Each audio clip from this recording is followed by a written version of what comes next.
bem possível que nos últimos dias, semanas ou meses, dependendo de quando tu tá vendo esse vídeo, que tu tenha visto vídeos e fotos do desastre ambiental que aconteceu aqui no Rio Grande do Sul, com as chuvas de abril e maio e com a falta de estrutura dos governos locais. É uma situação muito triste e que também nos faz pensar. Afinal, como que a gente vai lidar com a quantidade cada vez maior de eventos relacionados ao aquecimento global? Será que a gente, enquanto professor, nas nossas salas de aula, podemos fazer alguma coisa em relação a isso? Fica comigo depois da vinheta que a gente vai conversar um pouquinho sobre isso.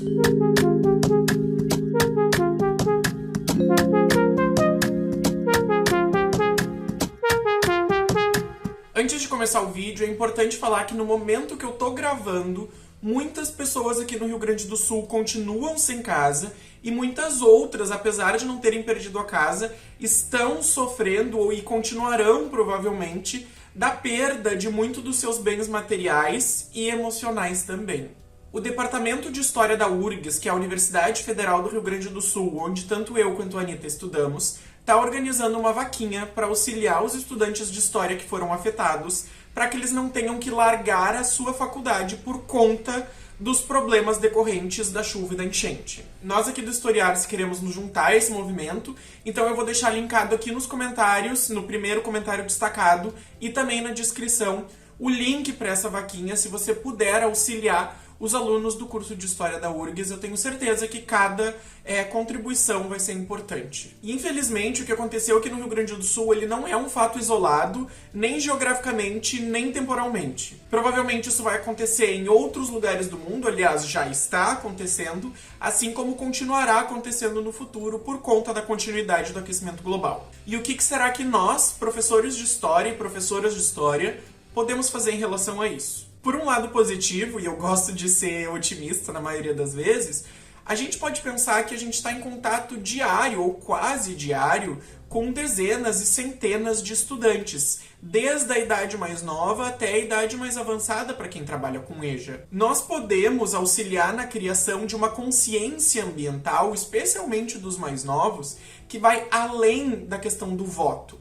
Votar em pessoas que não são negacionistas climáticos e que vão lutar contra o desmatamento e tudo mais é importante. Mas também é importante educar para perceber que as nossas ações podem ter impacto ambiental, quais ações nós devemos tomar para mitigar esse impacto ambiental e também entender a estrutura por fora ou maior em torno disso que nos faz, por exemplo, no Brasil, ter um agronegócio gigantesco que polui e desmata tanto. E é preciso criar essa consciência ambiental hoje. E quando eu tô falando hoje, eu não tô falando assim, ano que vem. Hoje, porque a gente não tem mais tempo. E vejam, isso não começou a ser dito agora. Uma das referências do ensino de história é a professora Circe Bittencourt, da USP. Em 2003, ela lançou um artigo chamado Meio Ambiente em Ensino de História. E já nesse artigo de 2003, ela dizia que a gente precisa incorporar a questão ambiental nas nossas aulas de História.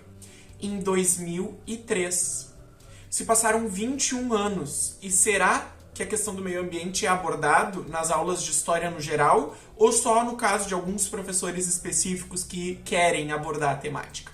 E mais, nesse artigo de 2003, a professora Circe Bittencourt fala que este debate sobre história ambiental já existe desde a década de 1970 e os autores já sinalizavam em 1980 que nós precisamos abordar essa questão com os mais novos de modo a criar uma consciência ambiental, senão nós vamos nos encaminhar para o colapso. Um dos grandes historiadores dessa área da história ambiental é o Donald Worster. E ele já dizia em 1970 que era ótimo que a história tinha se aberto para diferentes minorias, por estudo de pessoas LGBT, negras, mulheres, etc. Mas ele dizia que isso não é o suficiente. Em um dos seus livros ele disse, e eu acho sensacional essa citação, eu vou ler literalmente, ele disse que nós temos que ir mais fundo até encontrarmos a própria Terra. Não basta que na história e nem nas aulas de história a gente fique falando apenas do ser humano. A gente tem que falar também do ambiente em que nós vivemos e que nós afetamos. Tem um outro artigo que eu vou deixar linkado aqui embaixo que se chama Ensino de História e Meio Ambiente, uma difícil aproximação. Tem dois autores que argumentam que por muito tempo se pensou a história como separada da natureza. Nessa coisa meio do pensamento moderno, contemporâneo, de que a natureza é uma coisa selvagem e nós somos a civilização. Portanto, a biologia e a geografia estudam a natureza, a história estuda a sociedade e o ser humano. Mas, gente, que bobagem! Tem algum ser humano que não vive no mundo físico?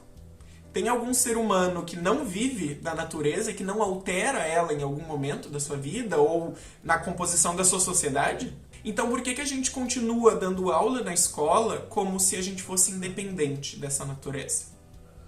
E que a gente nem prestasse atenção para o meio ambiente? Então, que tal a gente abordar nas nossas aulas o histórico da relação com o meio ambiente? Ou então, olha que bacana, como diferentes povos se relacionavam e se relacionam até hoje com o meio ambiente.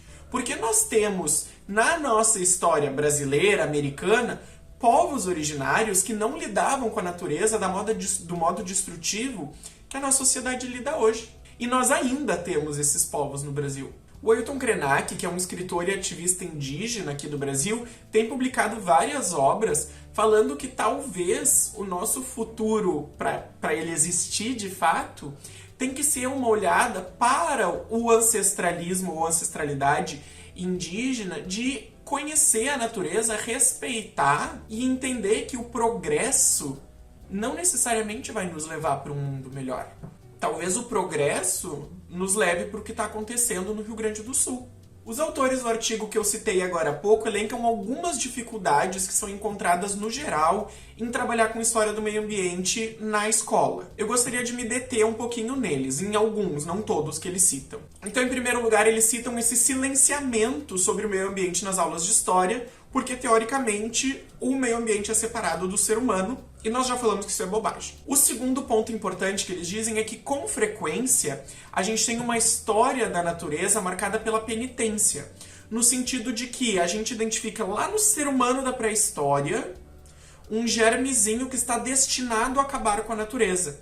E aí a gente cria toda uma narrativa de como o ser humano só serve para destruir a natureza. Como se a gente não tivesse povos que vivem em harmonia com a natureza, como os povos originários, e como se a gente estivesse ensinando para os alunos que não tem o que fazer. Só que é mais difícil para a gente imaginar um sistema diferente do capitalismo consumista que a gente vive do que imaginar um mundo que não vai acabar.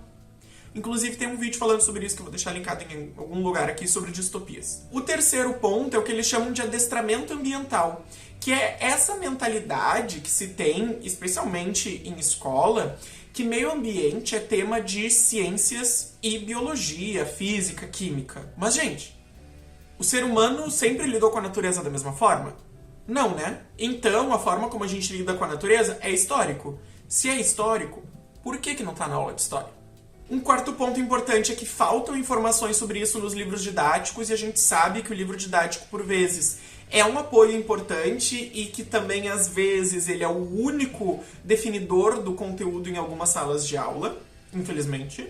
E o quinto ponto, que também é muito importante, é a falta da formação de professores de história para a história ambiental, porque a gente precisa se aproximar um pouco das outras disciplinas.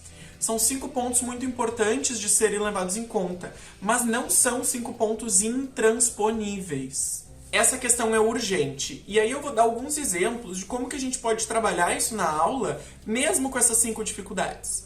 Por exemplo, quando a gente for trabalhar com as grandes navegações, a gente não pode trabalhar ou apenas na disciplina de história, ou de forma interdisciplinar com geografia e ciências, sobre a fauna e os biomas americanos, como que eles eram, do que os povos indígenas se alimentavam e a sua relação com a natureza, e o que aconteceu hoje, depois da conquista, do desmatamento. Quando a gente está falando de revolução industrial, a gente não pode falar do impacto da indústria no meio ambiente, e a gente não pode ir mais além e falar sobre o consumismo de hoje, promovido pela indústria, do impacto ambiental que ele causa e do mundo que vai acabar as suas matérias-primas se a gente continuar consumindo nesse ritmo. Falando da pré-história brasileira, a gente não pode mostrar como os diferentes povos indígenas e anteriores aqui do Brasil lidavam com a natureza, respeitosamente ou não. E, finalmente, quando a gente trabalha varguismo, ditadura civil-militar, a gente não pode discutir essa noção de progresso que é um progresso industrial, econômico, urbano, mas que vai na contramão não só de uma sociedade mais igualitária, mas também de uma sociedade possível que não destrua o planeta. Então percebam que a gente pode fazer esse movimento. É claro que nós temos problemas de estrutura nas escolas, que nós temos poucos períodos de história nas escolas, mas a gente sabe que isso é um projeto.